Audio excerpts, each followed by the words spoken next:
Okay guys, one day at the Krusty Krab, the restaurant building looked very dirty, and customers were spotted being overly full. Some of their bellies were swelling up like they were about to burst.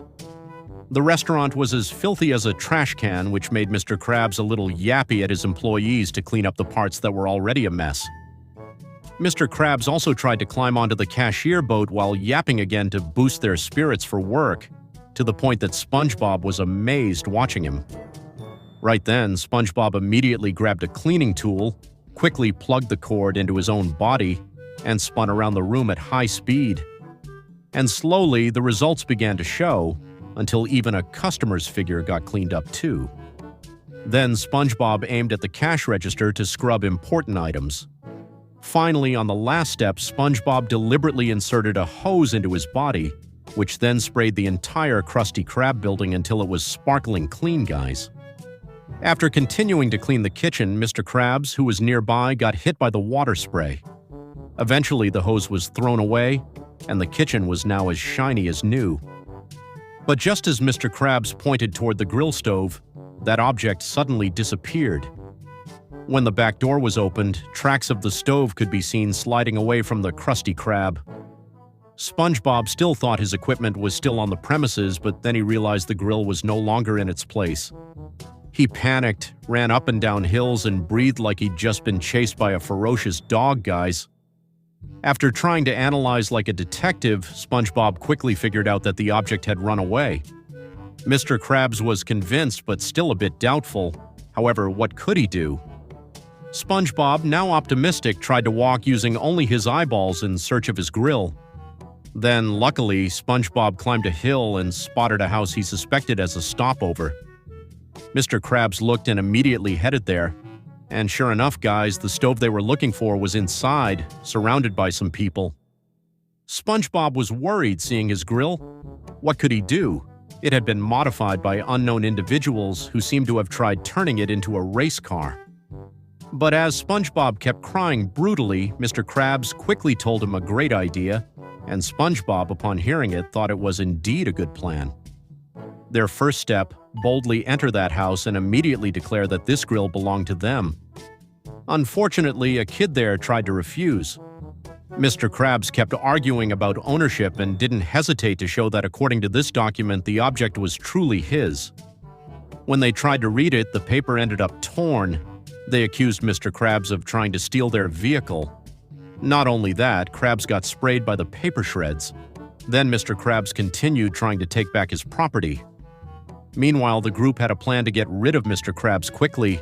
They lowered a trap device. Although Krabs managed to dodge at first, he ended up flattened after being crushed by a wooden beam. Spongebob immediately helped, then told Mr. Krabs that he would solve this problem using his heart. As seen, Spongebob tried to compliment their race car, then invited them all to a race, the fastest one. Whoever lost would have their vehicle become the winner's prize. Mr. Krabs was shocked because they didn't have a race car. Spongebob quickly gave a solution. After some thought, Squidward's cashier boat would be used as their race car. Mr. Krabs acted doubtful because their racing cart wasn't optimal, seeing that the track ahead was super extreme. Plus, their enemies had just insulted them about their vehicle. Mr. Krabs got angry, and without thinking twice, he invited Spongebob to get on board. Suddenly, Plankton appeared beside them, saying he would join too, and if he won, he would take over the Krabby Patty formula. Then, when Plankton activated his sharp spikes, a worm referee immediately started the race, and all three of them sped off along the course.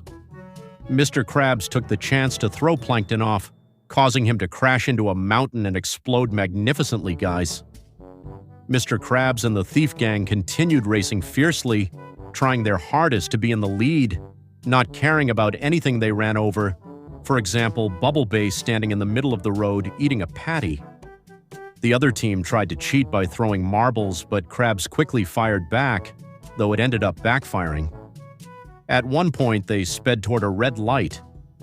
Spongebob quickly stopped the car using his foot, but that method was useless because they crashed into another vehicle anyway. Cars kept piling up as they hit every rider. They didn't care what happened. In the middle of the road, the two teams just kept attacking each other to become the winner. SpongeBob's front wheel fell off. Mr. Krabs had an idea. He tried balancing from the back while crashing into another building to grab a cable. After tracking it, the cable was meant to be plugged into the back of the grill, a very difficult process, especially since the hole was tiny. After trying as hard as steel, the plug finally connected. The result, the grill instantly became red hot, ready to grill anything on top. Then, as the pulled cable ran out, they fell. Mr. Krabs and SpongeBob became the winners, though unluckily they crashed into an electric pole. After all those incidents, the Krusty Krab kitchen was finally restored, albeit with a slight defect. SpongeBob's body was a bit deformed, and Mr. Krabs was out front yapping at customers. But this incident wasn't over because suddenly the Krusty Krab building trembled. After checking, those same people had modified the Krusty Krab itself into another race car, ready to zoom down the hill. And then the movie ended, guys.